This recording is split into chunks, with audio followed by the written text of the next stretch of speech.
ഒരു രോഗിക്ക് ഇപ്പോൾ തലവേദനയുണ്ട്, അവരുടെ സ്ഥിരം തലവേദനയിൽ നിന്ന് വ്യത്യസ്തമായി തലവേദന വരിക, അത് എന്തായാലും നിങ്ങൾ അത് വെച്ചുകൊണ്ടിരിക്കരുത്, ഉടനെ തന്നെ ഡോക്ടറെ കാണേണ്ടതാണ്.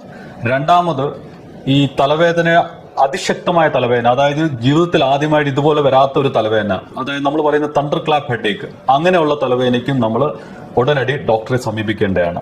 മൂന്നാമതായിട്ട്, നമ്മൾ ഈ തലവേദനയ്ക്ക് വരുന്ന സമയത്ത് കാഴ്ച മങ്ങിപ്പോവുക, ഒരു വശം തളർന്നു പോവുക, നടക്കാൻ വേച്ചു പോവുക, അങ്ങനെയുള്ളതെല്ലാം മിക്കവാറും ഒരു സ്ട്രോക്ക് സംബന്ധമായുള്ള ഒരു തലവേദന ആകാൻ സാധ്യതയുണ്ട്. പിന്നെയുള്ളത് എക്സസൈസ് അല്ലെങ്കിൽ എക്സർഷണൽ തലവേദനകളുണ്ട്. അതായത് ചിലവരിങ്ങനെ വ്യായാമം ചെയ്യുമ്പോൾ പൊടുന്നതിനുള്ള തലവേദന, ലൈംഗിക ബന്ധം, എസ്പെഷ്യലി സ്ത്രീകളിലൊക്കെ രതിമൂർച്ചയിൽ ഉണ്ടാകുന്ന തലവേദന, ഇത് ഈ അന്യൂറിസം പോലുള്ള ബ്ലീഡിന്റെ ഒരു കാരണം കൊണ്ട് ഇങ്ങനെ വരാം. അതുകൊണ്ട് നിശ്ചയമായും നിങ്ങൾ ഒരു ന്യൂറോളജിസ്റ്റിനെ അല്ലെങ്കിൽ ന്യൂറോ സർജനെ കണ്ടിരിക്കണം.